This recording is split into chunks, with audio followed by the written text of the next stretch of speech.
Okay, good afternoon, everybody. Welcome to today's colloquium. Our speaker today is Heino Falcke from Radboud University in the Netherlands. We've been trying to get Heino to come out here for a couple of years, but he's been very busy, as we'll hear about in his talk today. I think there's also travel restrictions and all kinds of things that got in the way, but we finally got him here. He's done some very influential work in high-energy astrophysics. He did pioneering work, showing that black holes, the black hole, the center of the galaxy, could be imaged by radio interferometers and predicting what it would look like. He also showed that there's a correlation between X-ray and radio luminosities of accreting black holes, ranging from stellar mass to supermassive black holes. Both those papers I looked up have almost 700 citations, so very influential. He's also done work on cosmic rays, was project scientist for LOFAR, and has worked on many topics in high-energy astrophysics, especially the Event Horizon Telescope, which we will hear about today. So, Heino. Thank you. Did you hear me? Okay. Yeah, actually, it was also this other thing that happened 2 years ago. I was supposed to be Merle Kingsley visitor and come for a couple of weeks or months, actually. And then this virus came about, and it never happened. So I'm glad to be here finally for a week. And I'm afraid, you've heard a lot about EHT already, and of course you have your own Katie Baumann here and others. I'll still walk you a little bit to some of the history, at least from my perspective, and some of the things we can do in the future. And of course, if you look at the universe in radio, what's very important is, you see black holes. Literally, their action. In the form of powerful radio jets coming out. And in fact, throughout the entire universe. And these jets, they impact the evolution of the entire universe. Right? If you run a cosmological simulation without feedback, then the universe would look different today. And to the point that even distributing elements in a galaxy and so forth. Probably some elements in you would not be here today if not the black hole in the center would have mixed up the gas in our own galaxy at some point. And these powerful jets can have powers of 10 times of an entire galaxy, and all of this is generated really near supermassive black holes. That's where all the energy comes from. And that is perhaps the most amazing part of the universe.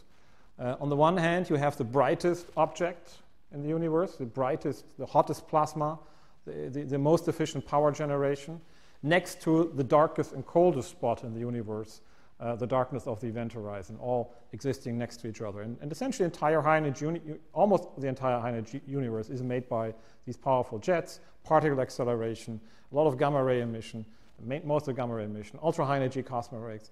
Probably all of that is in the end due to the processes happening there. And we are now at the stage where we can learn about those and understand how this is going. And to me, and just going back to the history a little bit, all of that started in the 90s when I was doing my PhD, and I was working on AGN and trying to calculate line-driven winds from accretion disks. And then we had these workshops on the galactic center. And so this is okay. Let me start here. So this is a zoom into the center of the galaxy. It is actually compressed here, so it's not the optimal ratio here in terms of the image. But so this is the center of the Milky Way, and in the Mercat image, you see a Sagittarius A star, and that was discovered in 1974 by Bellick and Brown. And we knew until the 90s, and actually until 2004, it was always a blob, because it was sort of scatter-broadened, and we didn't know what it was. It wasn't even clear whether it's a black hole. At the time, people were thinking and telling me, oh, this is at most can be a 3,000 solar mass black hole. There can't be a supermassive black hole. Otherwise, stars wouldn't form. The spectrum wouldn't fit. All kinds of arguments why there couldn't be a supermassive black hole in the very center. And in 92, there was the first 7 millimeter VLBI experiment made of Sagittarius A star by Thomas Krichbaum in the same institute where I was. And it seemed to indicate that there was, not just this radio core at the very center, but it seemed to have some extension. It looked like this was potentially a jet. Now, it turned out that this probably was a calibration error. So every subsequent VLBI image at 7 millimeters so far has essentially found a blob and no jet extension. But it was the beginning of millimeter VLBI astronomy, and certainly on the galactic center, and it was inspiring to see. That was the one aspect. And the other one, of course, was this one. In 92, I started my PhD. Gensel's group published the first speckle images of the galactic center. And this is one of the first images they published in 93. And you see this cross, and they say, okay, there is a bluish source in the near-infrared at the location of Sagittarius A star. So they were, did we detect the black hole finally in the near-infrared? Well, that turned out to be wrong as well, because what they found were essentially stars. It later got them a Nobel Prize, fine, but sort of the original conclusions, sort of the exciting ones at the time were both that inspired me, were both sort of wrong.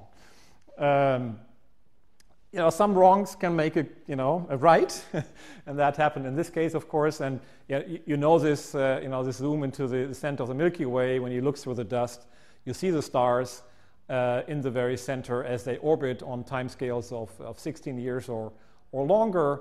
And that's the amazing part that then, also the UCLA group later found. In fact, they were the first one to find the acceleration of these stars. You see this beautiful star, the S2.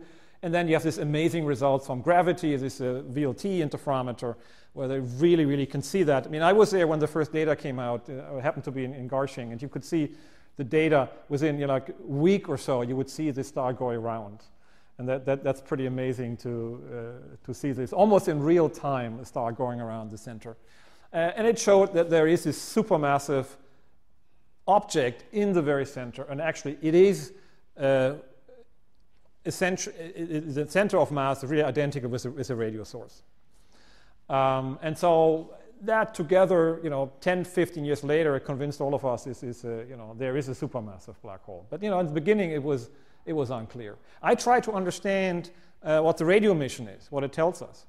And the important thing is that you need to know is that, what Sagittarius star is a flat spectrum radio core. It's a very compact radio source and has a flat radio spectrum. Essentially, all black holes you look at which have radio emission have flat spectrum radio cores. And in all cases that we can resolve them well, it's actually related to the jet. If you look at a blazar, for example, they're flat spectrum radio sources because the jet is pointing towards you, and then the core becomes brighter. But even if you look at galaxies from the side, you still have a flat spectrum radio core, but it's just much fainter than the rest. So what we thought is, okay, if it's a flat spectrum radio core, maybe it's just a jet. And maybe it's a jet at a much lower power, much lower accretion rate. And what we postulated is that there is some universal scaling between the accretion power and the jet power. We call this a jet disk symbiosis. So if you turn down the power by a factor 10 in the accretion rate, the jet power goes down by a factor 10. It's a very simple argument, but it works extremely well, and actually allowed us later, and you mentioned this fundamental plane, to explain the radio cores across all scales. And the basic idea was that black holes are simple, right? So there's just a mass and there's an accretion rate. And you shouldn't have a very special model for all kinds of black holes. Deep down in their hearts, black holes should be the same, more or less. There are not too many free parameters.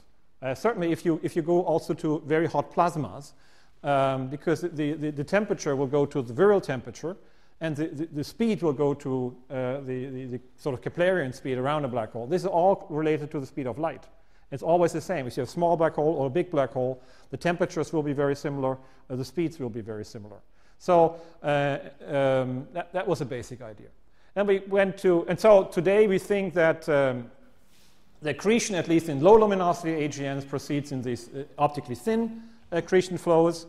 That Ramesh Narayan and others started that sort of revolution in our thinking. Initially, we always thought these accretion disks are like quasars. In the early days, it was all our views are determined by how a quasar looks like: thin accretion disks and optically thick accretion, like Shakura-Sonyaev. But that's wrong for most black holes in the universe. They are at lower accretion rates. They become optically thin. They puff up. And so actually, accretion disks are actually rather underluminous in low luminosity AGN. But then you have these jets, and we also know from observations, from radio observations, that almost all low luminosity AGN have these flat spectrum radio cores, most likely associated with jets coming out. So it's a very ubiquitous and stable feature of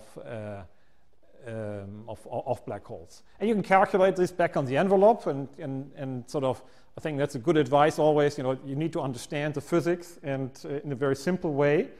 And so we made a very simple model based on Blandford and Kernigel, making some basic assumptions. You have the power of the accretion flow. You put, essentially a significant fraction of that into the outflow. The jet will expand. The density will decrease, like 1 over r squared, due to particle conservation. The magnetic field will go down like 1 over r. And the temperature we assumed to be isothermal. And we assumed it to be what we call the total equipartition jet, where the magnetic field was as high as it could be, sort of the significant fraction of the total accretion power would go into magnetic field. So a very simple model. We could calculate then the spectrum, and the basic feature of these jets are that they are structured in the sense that the density goes down here, the characteristic synchrotron frequency will decrease, and so they are self-absorbed at low frequencies further out, and the closer you go, the higher the self-absorption frequency will move. Essentially means, this region will produce this emission, this region will produce that kind of emission, and so forth. So that's self-absorbed here. If you put all of this together, you get very naturally get the flat radio spectrum from these kind of models. And in fact, turns out if you do very detailed GR-MHD simulations these days, they give you exactly the same answers. And that gives me some confidence that we're doing the right thing.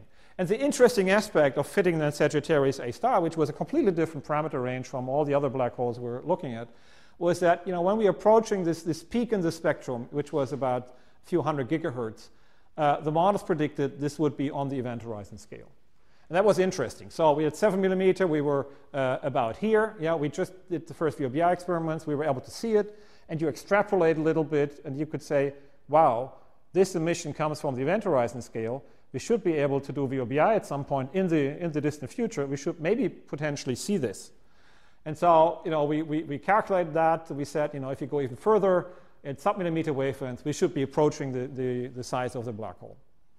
The other prediction was that the accretion rate should be very low. It was like 10 to the minus 7 solar masses, 10 to the minus 8 solar masses per year, which was radical at the time. Everybody thought it had to be at least 10 to the minus 4. If you do the Bondi-Hoyle argument, then matter should accrete at least of 10 to the minus 4 solar masses. But we said, no, it has to be at least 4 orders of magnitude lower than that. So then we followed this up, and there was still discussion, by the way, at the time, whether that sub-millimeter peak was actually a synchrotron emission. Maybe it would have been dust. There was no good resolution at the time. There was no good interferometers. People said it could be dust emission or some poor subtraction or whatever. So we did actually the first millimeter, centimeter multi-wavelengths campaign simultaneously with a number of telescopes, BIMA included, and IRAM, VLA, and sort of saw essentially variable emission, which was sort of peaking more strongly than you would expect from dust, and you could actually show it has to be synchrotron self-absorbed emission. And from very simple scaling arguments, we could say this component really has to be event horizon scale, because you just calculate synchrotron self-absorption frequency, and then you can show this can't be much larger than a few times the event horizon. And so when we said, Sag A might offer a unique possibility to image the putative black hole against the background of this component with future millimeter VLBI experiments.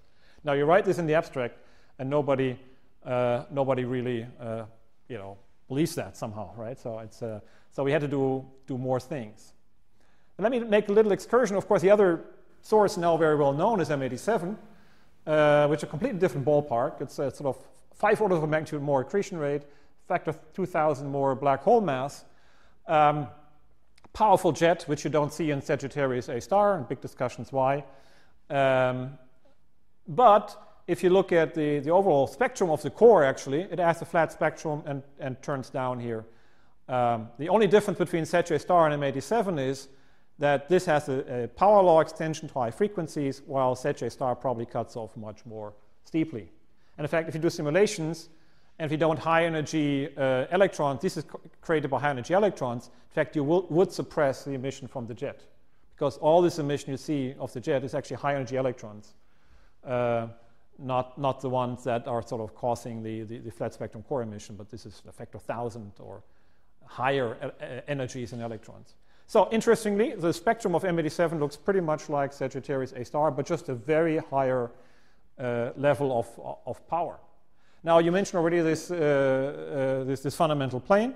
So we looked at this, and then you go back to this back on the envelope calculation.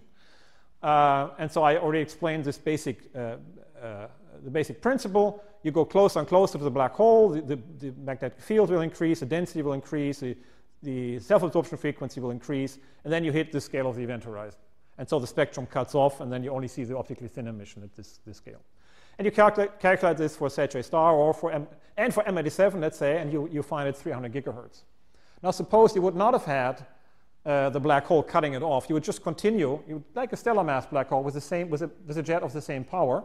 Well, you would just continue this trend. You would just go to much higher frequencies. Yeah? That's very simple. You just go to smaller and smaller scales. The magnetic field will increase and the density will increase. And you can extend this flat spectrum to much higher frequencies. And in fact, turns out X-ray binaries do just that.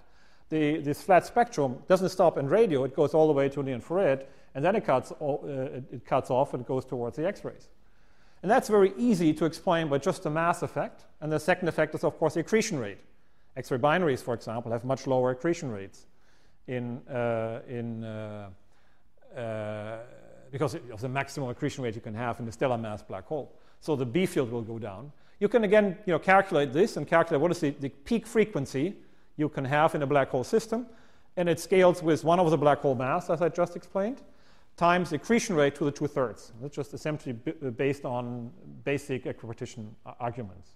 So it's very simple to do. Then you ask yourself, what is it for M87 and Sagittarius A star? As I said, M87, this giant galaxy, has 5 orders of magnitude more accretion rate. That gives you a factor 2,000. And you have a mass difference in factor 2,000. That cancels exactly.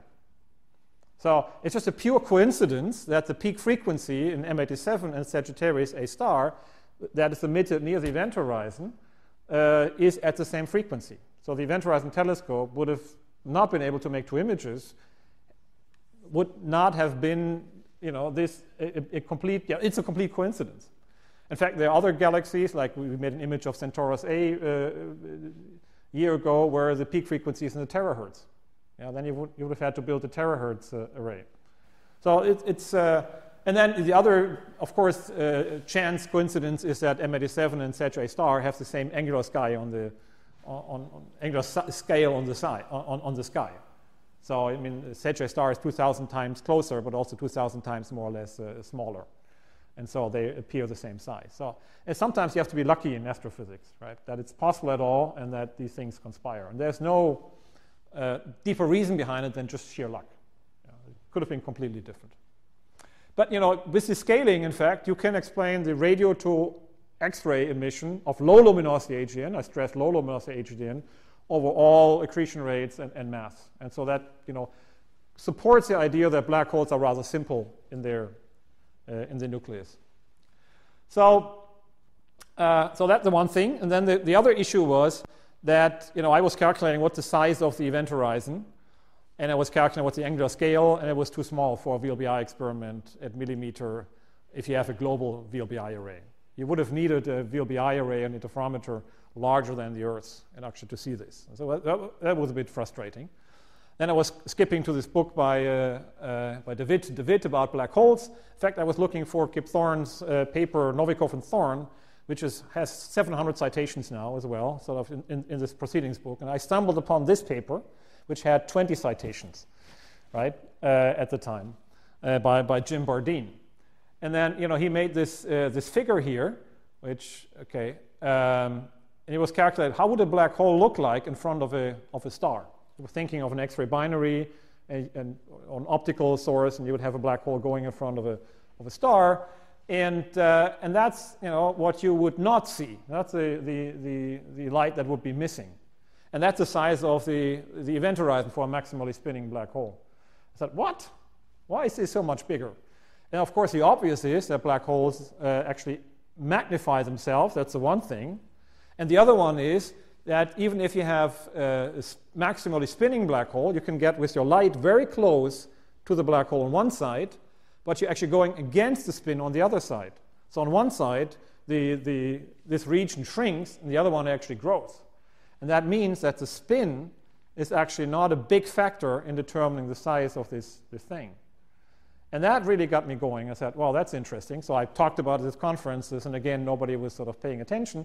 So what you had to, so, and then actually, only later I realized that all of this had already been calculated in 1916 by David Hilbert, which is the interesting aspect. And that was, republished by Max von Laue, sorry, not Laune. This is Max von Laue, 1921. So in this textbook, where they calculated, how light would behave near a black hole, and so all light that approaches a black hole from this side would be bent onto, here it would be bent onto the circular photon orbits, and it would be absorbed when in here. So the observable size is much larger than the event horizon. And in fact, M87, I think, was discovered a few years later, the jet. So essentially, before the 1920s, all the elements were there already, mathematically, and the astronomers. It just, nobody had put the pieces together. So sometimes it takes 100 years to do this. And so what we then did with Fulvio Melia and Eric Egel was calculate, actually, how does a black hole look like, not in front of the star, but now you actually surround it with optically thin emission. And that is a fundamental important difference from the other pictures that people had, that you really now you illuminate the black hole from all directions.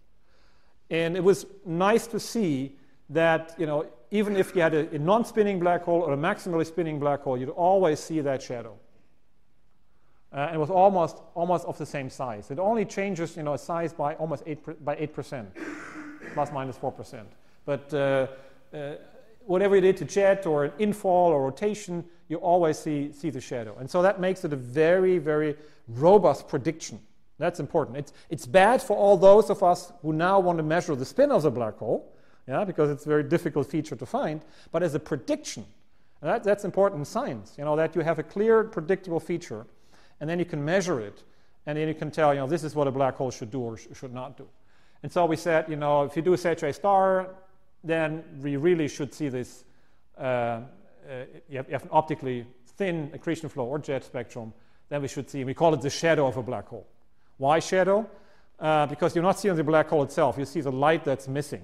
The black hole itself, the event horizon is much smaller. What you're seeing is the missing light. And so that's why we called it, it's a shadow. So that's the size of the event horizon. If you again go back to the picture that if all textbooks will show you a different picture still today, and that goes back to the early days of black holes and how they were pictured. I think the first picture I found was by Cunningham and Bardeen. Again, Bardeen here, and what they're calculating was just a star in an equatorial orbit going around a black hole, and that would give you that feature. It actually traces out an accretion disk. And then 1974, you had Luminet was this picture, actually a thin disk. But it actually reproduces the same structure as Cunningham and Bardeen. Essentially did the same thing. He was calculating many, many little stars, and then calculating that by computer, and then drawing it by hand. In fact, he gave me a photograph of this original drawing, which is almost a piece of art these days, that was made. So you see here this structure, and of course, your own Hollywood representation of black holes that Kip Thorne made. But actually, this is not a very good example of how to picture the shadow. For pedagogical reasons, actually, it's somewhat misleading. And that was a lot of the hesitation that some people still have. So we showed this here in this example. This is an optically thick disk. This here is the size of the shadow. This is a disk, and the disk typically has a hole in there. So what you largely see is a projected magnified version of the hole in the accretion disk. If you have a thin disk with a hole in it, and you have a black hole in the hole, you see the hole in the disk, not the black hole. It's a little subtle, but a philosophically very important difference that you see. And here you zoom in, and in fact, there's a paper by Gralla was complaining about also that Bardeen was wrong. But what you see here, and you have to be a bit careful, what you see here, you see this little ring here. So that's the shadow, actually. You see the whole of the accretion disk. And then what you see here next to it is, of course, not the black hole itself. It's the entire rest of the universe that you see. It's dark. In all these simulations, it's dark because, you know, the universe is assumed to be dark. But actually, in principle, it's filled with stars and light from the rest of the universe. Really dark is only this inner part. But of course, observationally, it's very difficult to distinguish this from this. Yeah, but in principle, would be possible. So what we did here, we had like a thin torus. You see this the hole essentially, and then you just make it thicker. And the thicker you make it, the closer approaches the dark region the actual shadow size. So that's why it's important to have a geometrically extended, optically thin emission to see the shadow. And then it actually measures the space-time metric very clearly. It's a direct measure of the space-time metric. And then it actually becomes physically meaningful. So you need to understand, you have to have the astrophysics right, yeah, but then you can do the physics. But that's always true. If you want to get, you know, physics from astrophysics, you need to understand the astrophysics. And in this case, the only thing you need to know, it's geometrically thick and it's optically thin. Then all the rest is actually secondary. And then it's a very good measurement. And it does not depend in a huge factor. It does depend to a small factor, but it's not a huge factor as the astrophysics. And that is an important thing. Just a little more about this, how to picture this, because sometimes people still have difficulties understanding the shadow. It's actually very simple. You know, imagine a glowing cloud and you put a dark object in the very center. So what you're actually missing, you're blocking out the path lengths behind that obscuring object. And so what you're seeing is this drop in emissivity due to, you know, this part not being visible. That's all it is. In fact, you know this from a wick of a candle, or a teapot in a campfire. Right? That's more or less the same thing. Of course, you have GR effects, and so if this is a Newtonian black hole, so to speak, if you have a GR black hole, it becomes 2.5 times bigger. And so it's like the Eddington experiment, which, you know, where the deflection of the stars was factor 2 bigger than predicted in sort of Newtonian picture. And here it's a factor 2.5. That's one effect. The other one, of course, is that light can go around the black hole multiple times, and that will create actually this photon orbit. But it doesn't, photon ring. It doesn't have to be there all the time. This is an example here, which I think is also quite instructive. These are two images. One has a photon ring, this one doesn't. This has actually an emission profile which has a small cavity in the center. So there's a hole in the emission, so it's spherically extended emission. And you cut out a hole in the emissivity, which is smaller than the shadow. You still see this. And here you have a large cavity. Both have the same shadow. So I changed the astrophysics drastically by putting manually a hole into the emission region. Yeah, I just take it out, just, you know, and then make a small hole or big hole. Both give exactly the same shadow, which just sort of makes the point that, you know, the astrophysics is secondary. The only thing you lose is this photon orbit, this photon ring, sorry, because you have little light that's very close to the event horizon, and you don't have many light rays going around it multiple times. That's the difference. So there's always sometimes a debate what's more fundamental. It's sort of maybe a bit philosophical. This photon ring or the shadow. I think the shadow is actually what tells you about the metric. The photon ring is sort of a secondary effect that may or may not be there.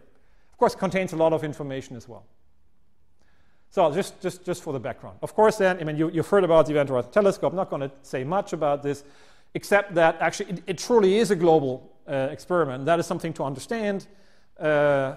It only works if you globally work together. You need all the different telescopes. And this was very nicely illustrated, you know, when you look at the teams. I mean, they were really mixed. You had Mexican students here. You had Katie is here. Actually, one of my students, Michael Jensen, was here in the same team. Same in Hawaii. Here you had Sarah Isaun and our students in Arizona. I was in Spain. They had the best food, so that was I had the choice to. I took this one, and then we made this experiment in 2017 that you've heard many talks about, with these different telescopes being connected and giving you the highest resolution actually in astronomy, highest imaging resolution that you can get at the highest frequencies and the longest baselines. So this was a press conference in Brussels, the European one. You probably saw the American one. And I had the pleasure to show this, and then we showed that image. And this was a big success, as you all know. I mean, this was, on the cover of all these newspapers. There were 4.5 billion people actually saw that. I would say like 4.3 billion people forgot it also 2 weeks later. But it was still at the time a big impact. The internet was just crazy about it. It was indeed the time of Brexit, and I mean, cats and black holes also do very well. Anyway, but I'm most proud of the fact that actually this picture is in the photo collection of the MoMA in New York and in the Rijksmuseum in Amsterdam. So if your science results makes it, I think you're done. Of course, it's not on display, I think. So it's somewhere in the basement. So it's sort of an academic pleasure. And then, of course, this year we had the image of Sagittarius A star. So we made this little animation here. This actually is an all-sky view of the radio view of the galaxy and the entire universe at low frequencies. And you see here the beautiful Meerkat image with its filaments, and Sagittarius A East. I was talking with some students today. That was a supernova explosion 40,000 years ago. And Sagittarius A West was a streamer. Here the mini cavity. There's a star blowing a wind. And then you had Sagittarius A star. And finally, after, I don't know, 74, more than 40, 50 years of measurements almost, we finally resolved the shadow of the black hole. And if you look at this, this was the original predictions. In fact, at a factor, I'm cheating a little bit. This was at a factor 2 higher frequency, but at the time, the black hole mass was a factor 2 lower. So those two factors cancel. This is M87, and that's Sagittarius A star, and it's amazing how similar they look by and large. You see the shadow, you see the ring, and also if you look at the scales, right, this is smaller than Mercury's orbit, this is sort of larger than the solar system. But also important for the future is the time scales involved. So roughly the time scale here is about 12 minutes. The fastest time scales, it could be slower. And then here the time scale is 12 days. It's easy to remember, 12 minutes and 12 days. And these things are accessible on our measurable, we can measure those. And so one of the future things we need to do is actually go to the dynamics and go from a still image to a movie. And that's going to be hard. That's not easy. Just about this, the scaling, once more, I think the thing that impresses me the most is the success of GR. So what this is the mass of the object. This is the inferred shadow size. This is a prediction from GR. This is the first measurement on M87.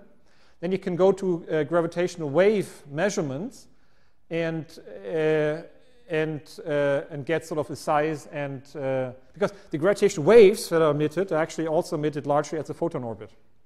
Now that's where the light is scattered. So gravitational waves actually measure the same part of the metric as the shadow does in Sagittarius A star and M87. That's quite an interesting little detail.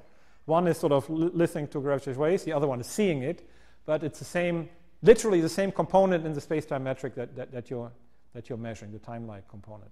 And then you have the gravitational waves and Sagittarius A star, and these are measurements are sort of show that within 20%, 10 to 20%, you're within what GR predicts, over 8 orders of magnitude. And I think that's quite amazing for any theory to scale over 8 orders of magnitude.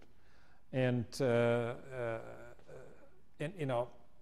are lots of ideas people sort of put in scale, extra mass scales and so forth, but I think that's what will kill that in the long run. Now then, of course, very quickly, I mean, we did all these simulations with the astrophysics and trying to fit the models, and the size on its own doesn't really rule out many of these models. So these are different inclinations, different spins, different magnetization. The shape actually was very telling. So it's only a small fraction of models survives. Then you need additional information. The spectrum, the multi-wavelengths information, the spectrum that's emitted, and the size at lower VLBI frequencies. That in the end, essentially only 2 models survive. But actually, it is quite amazing, if you think about it, that we're doing these geometry simulations more or less from first principles. You just throw magnetic fields into curved spacetimes, and then you solve the basic equations, and you can calculate the appearance, the spectrum, and you get almost all predictions right, and reproduce the basic properties of black holes from first principles. What you find is a magnetically dominated accretion with a jet outflow in Sag A star, by the way. So the best fitting, it's often overlooked, but in Sag A star, the best fitting models have a jet. Yeah? But you don't see it, because there are few non-thermal particles, and it's pointing towards us. That's the other thing. It's sort of low inclination angle, spinning black hole, and a low accretion rate. And funnily, the basic best fit after all these, many numerical simulations, and literally thousands of models and millions of images, what you recover is the basic pen and paper model that we had 30 years ago. The basic parameters. So that gives me at least the sense that the basic results are not completely wrong. We are in the right parameter range. We roughly know what the accretion rate is. I think we roughly know what the magnetic field is. So it's not a complete crap that we're doing. Now, of course, you can start doing physics, and there are many studies now of non-standard black holes and modifications to general relativity. That's a paper that we just had accepted, and that actually is you modify GR in something that's called quadratic gravity. So what you can do is you can rederive Einstein's field equations from essentially a simple action here, which usually is just the Ricci tensor, which essentially is the curvature and the signature of the metric. So that's what you usually do. But then you could add an additional quadratic term in the curvature in there, just to think about sort of a modification of GR. So this would be a linear version, and that would be a quadratic one. You can think of sort of modifications of GR as sort of being sort of power law series in curvature. So higher orders deviations. And so that captures a large range of alternative models to GR, and actually is derived from an action, and you could derive a general metric from it. So it's actually completely self-consistent. And then you can calculate what kind of shadows you get. And so you recover a Schwarzschild solution, for example. You get the same shadow, of course. And interestingly, there are possibilities. This is sort of here the potential. This is a typical potential you see for light rays. And then they're captured inside. But if you have quadratic term, there are versions of it for parameter ranges where actually it goes up again, and you actually get a reflective boundary inside. And that means that actually the shadow disappears. And so because of something happening here, the light can actually get out again. And so then you would get actually a very small shadow or no shadow at all. And so it's interesting that with the shadow we can start constraining these things and these higher order non-standard theories. So maybe GR is simple in the end, right? So maybe that's a conclusion. And then the other thing is we were thinking about, so how can we say, are we really seeing the event horizon? Yeah. So it's difficult to say there is an event horizon, to prove there's an event horizon. I think you can only do the opposite. You can see if there is not an event horizon, can you rule this out? And if there's not an event horizon, there are two things that can happen. One is that matter would be falling onto the surface of the object, and it would be re-radiated. And then you would see a thermal emission that you can safely rule out. You know what the accretion rate is, and you can fairly safely rule out that there is a surface where matter is re-radiated and thermalized. So if it's not thermalized, it can be reflected, perhaps. So maybe there's some object which reflects part of the emission. And in the first paper in the collaboration, we did sort of a very simple model for a non-rotating black hole. So we now generalized this to black holes who are sort of for objects which are Kerr-like but have a reflecting surface and are rotating. How would they look like? And it's quite fun to play this game. You see sort of light going in, and it actually makes a little loop and goes out again. And it's a bit counterintuitive, but essentially it's a coordinate effect that you go in, and then the space-time rotates, and it's still going in this direction, but because of coordinates effect, it looks like there's a loop in there. So essentially, you get all kinds of interesting orbits. And of course, yeah, even for space, for a rotating surface, you get then images inside the shadow. And then for a certain range of reflectivity, you can rule this out with EHT. Of course, there's always a parameter range. I mean, science is always, it's pushing the parameter range, making it smaller and smaller. But, these are ways we get a handle now on discussing, whether GR is right, whether, it's an event horizon or not. So I think this is quite interesting. Now, I sort of slightly different. I have to do a little teaser and advertisement. And this once now we are near the event horizon, because one thing I always wanted to get to why I get into black holes in the first place was because of Hawking radiation. And Hawking radiation showed us that there is some inconsistency between quantum gravity and quantum physics and general relativity. And so it was always at the event horizon that this happened, right? So at the event horizon, things go wrong. That's the information paradox and so forth. And we were now rethinking this a little bit and trying to understand Hawking radiation better. And we have a paper it's going out this week. And I was asking the question: is it really the event horizon in black holes that are actually making these that is making Hawking radiation? Was it something else? Is it the gravitational field that's making the Hawking radiation? And so what we did in this paper, which I can't go into detail, is that we actually used the electric Schwinger effect, which is a quantum effect, which if you have a strong electric field, then you can create pairs out of the vacuum through the electric field. And you can use exactly the same algorithm, the formalism, and apply it to gravitational fields. And then actually it turns out that what's the equivalent in the Schwinger effect, the electric field, is in the gravitational case is the curvature of space-time. And you get pair creation and radiation just from the curvature of space-time. So you don't need the event horizon of the black hole to produce this radiation.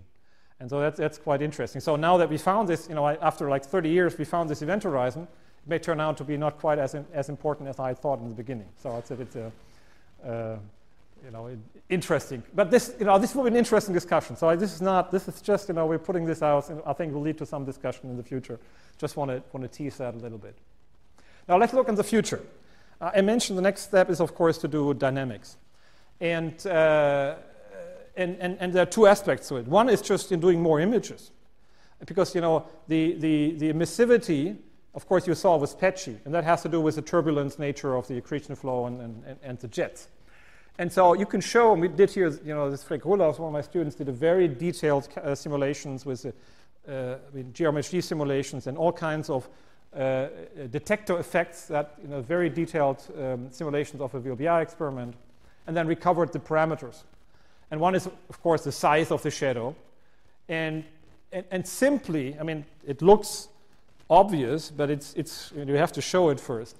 If you go from, from one image to 10, really the posterior distribution of your ring size shrinks by a significant factor. So we can, by making more images, we can almost gain a factor, an order of magnitude precision, and reduce this error. However, there's another remaining systematic effect. And the systematic effect is the location of the emission in where it comes from. So is it in the jet? Is it in the accretion flow? Is it above or below? And so that adds, typically in all these simulations, gives you a 10 to 20% systematic error. And so what you need to do is, so if you just go over all the potential models that you have, we will not be able, even with many more images, will not be able to get a much better accuracy than we have right now. However, as I showed you, doing these fitting with the astrophysical models, we can actually reduce the number of models significantly. And it actually works in many cases. So if you can do this, if you can do the multi-wavelength constraints and can add in dynamics, which is another important input parameter, you could be able to go to the percent level measurements of the shadow size, and that would actually give you access to also spin effects, to directly measure sort of spin effects. Now that's challenging, But so it's not going to be just one step to do, but I think it will be sort of many steps to do in the next 10 years. But I think it's going to be possible. And then, of course, that's the multi-wavelengths aspect, and that's the interesting thing, that Sagittarius star is flickering at all wavelengths. This is a millimeter, this is near-infrared, this is X-rays, and typically all of these wavelengths, that's happening in all black holes, but here in Sagittarius star, we have access to this flickering happening on 10, 20-minute time scale or half an hour. This we can actually see. It's the only black hole in the entire universe where you can actually see where this variability comes from at the dynamical scale of the black hole. So that's why I think Sagittarius star will remain, the workhorse of understanding the astrophysics of black holes, in fact, across the entire universe, because that's where all the particles are accelerated and so forth. So that's important. And so you see this here. This is from the 3 days that we observed Sagittarius star in 2017. This here is Chandra. And so this date we didn't publish an image of because there was a major flare happening here. And you see the submillimeter actually suddenly going up, and you see also, this was sort of variable, but here was really something dramatic happening. Whether the two are related, we don't know yet. That's still something we need to nail down. But what's very interesting is a paper just published a few weeks ago. You see this is actually the light curve here. You see it go up. And this is the polarization vector, which actually rotates. This is the Stokes Q and U plane. And you see actually there is a coherent motion or Q loop of the polarization within sort of about 70 minutes. The rise of this flare, it would take a loop here. And it would actually do a little sub-loop here as well in this. And then afterwards, it's sort of randomly flickering around. And it's interesting. I mean, this is just based on polarization measurements.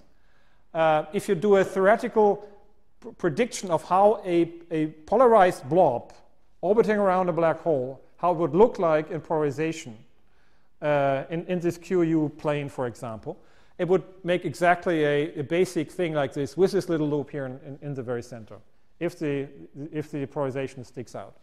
And the model is then that you have sort of a blob here orbiting around the black hole in 70 minutes, so it's a few RG out. It's not at the event horizon, so it's a bit longer time scale.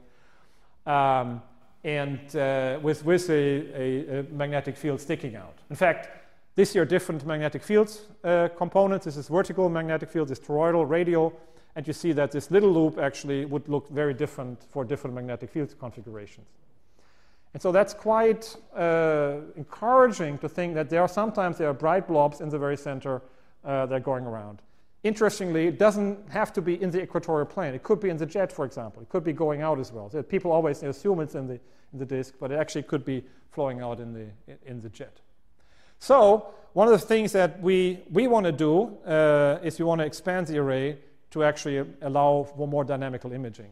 And one thing that I'm personally involved is in building the Africa Millimeter Telescope, which is a 50-meter dish in Namibia with a broad bandwidth, 32 gigahertz, doing millimeter waves, and with main science case would be black hole dynamics, so adding to the VLBI array of the Event Horizon Telescope, make movies essentially. But we also want to use this as a single dish to actually do transient science, because exactly that flickering in the millimeter, so we want to follow, of course, Sagittarius star and M87, but we also want to follow the other X-ray binaries and so forth to do this. And the good news is we got last year a 12 million euro grant from my university to get this project going, and just when I landed here in Los Angeles, I got news that we got a 40 million euro European Research Council synergy grant. I was jet-lagged here, I'm sorry. That actually will get this project going. And you see the impact here. These are the baselines. The red ones are the baselines that AMT will add. And you see that the first hours of the experiments, a lot of new baselines coming in. And this here is the so-called UV filling factor that shows, the blue one is what we have right now, sort of how many baselines are there as a function of time. The red one is what we have sort of the few hours in sort of here in the Americas when you have many, many telescopes. You can actually, you have enough signal to actually make an image and even do some dynamical imaging. And the first 5-6 hours, you don't. You can't make an image here. And adding one more dish actually pushes above this fiducial limit here, where you actually have a significant increase in UV coverage. And adding one more telescope then in the Canary Islands, which our Spanish colleagues are interested in right now because they have an existing observatory there, adds many other more baselines, and you suddenly jump up and have a huge increase in UV coverage. And you see this here in this simulation. This was a little animation we made for the funding agencies. So this is a model, and we do an image right now only in the first 5 hours of the array with a current Eastern Event Horizon telescope. You can't make an image. Okay? So the image that we see is essentially dominated by a few hours in the middle of the observing run. The rest is sort of adding some structure, but not the full image structure. And adding one more dish actually recover you recover the ring. So that really is because it's essentially typically interferometrists know that you would want to have like 5 dishes in order to make an image, and that's the 5th dish essentially to make an image. And then you put in a bright blob like the one we inferred from ALMA, and even we could do a dynamic imaging and see that blob go around if it's bright. If it's a faint flickering, we wouldn't be able to see, but a bright blob be able to see and measure this. And then the other thing we want to do is measure, of course, transients. And that just, briefly, this is a spectrum here, 100 gigahertz, this is a flux. And this is just one example of a typical transient. They typically start at high frequencies, a millimeter, and then move to lower ones. So if you do millimeter transients measurements, you can be very early in the outburst and find whether that's a radio transient, yes or no. And so that's what we want to do in the end of I'll skip part of this. So this is here the Gamsberg in Namibia, 2,350 meters high. Actually, it's 30 kilometers away from the Hess telescope in Namibia. And in fact, we are considering putting the telescope down here because it would actually be much faster to do and cheaper. And so we can do, for VLBI and the transient stuff, we could do this very quickly. And then move maybe to the mountain later. So it's one of the options we are seriously we're discussing right now. There actually is a dish available in Chile, the CES dish, which is old. But actually, it's exactly the same dish as the one in Noema, in the French Alps, and exactly the same construction. And they have been redoing these dishes for the last 6 years, built 6 new ones, so they know exactly how to build these dishes. They know what to do. And you can pack it up into little boxes. It's not one solid dish. You can actually put it in little boxes and ship it. Put it up a mountain and readjust. And so I think we get a completely new modern dish by reusing some parts, not all of them. Probably the backup structure will be replaced, but a significant fraction of this we can redo. And we actually have a societal impact plan. We actually, a number of things we do. We work with many NGOs in the area, and we have a mobile planetarium now in Namibia, which is something we do in the Netherlands. We go to all the schools in the Netherlands. We want to do the same in Namibia, go all to schools there, train volunteers, and we have now a number of volunteers who do this, who go to schools and show sort of, give a cosmic perspective. And that's quite a nice thing to see. The kids really love that, get a view of the universe. They have a beautiful night sky there, but look beyond what you see with your naked eyes is, I think, quite eye-opening in the true sense. In the future, what we want to do is, of course, space VLBI. That will be the real impact. So in the long run, this here is a concept where we have 3 4-meter dishes on very close on orbits which are very close to each other. And because they are so close to each other, they sort of go together, but they will drift apart. So with time, the baselines will grow and grow, and then later will come back together. And so you don't need to have Earth rotation. Actually, just make use of gravity. They go around, and then this is a UV plane. So essentially, you get all baselines, the short ones to the long ones, and you can adjust this just depending on the size of the orbit. You can have them very compact together for months if they are on almost the same orbit. You can have an ALMA in space, or you can move them within a week. You can fill the entire UV space and do images of M87. So with just 4-meter dishes, you can make perfect images. So this here is M87. We didn't do any image processing. It's just direct Fourier transform. Okay. So this is M87, and this is simulated observations from space. You can see all the details. This is Sagittarius A star as a movie. This is the average. You could see the fine wisps here, and you could do even better. So, and it's UV coverage, just 3 dishes. That makes all the difference. So let me summarize here. I think we've seen the shadow twice. The most important to me is that really GR holds over 8 orders of magnitude. This is an amazing thing. I think this is hard to beat. We now get down to the astrophysics. Magnetically dominated, powerful jets, also in Sag A star. That's at least what the models tell us. And one thing we still need to show for sure is that we extract black hole spin. Some fraction of the power will probably come from that, but we cannot yet sort of fully prove this. But that's one of the things we hope to do with the dynamical imaging. Yeah, and there's a big future of this with on the ground, in space. And so I think the age of experimental space-time physics is here, and that's all the fun in the future. We won't reach 4.5 billion people anymore, but we're going to understand a lot of basic physics, astrophysics, and where all this energy is produced. Thank you.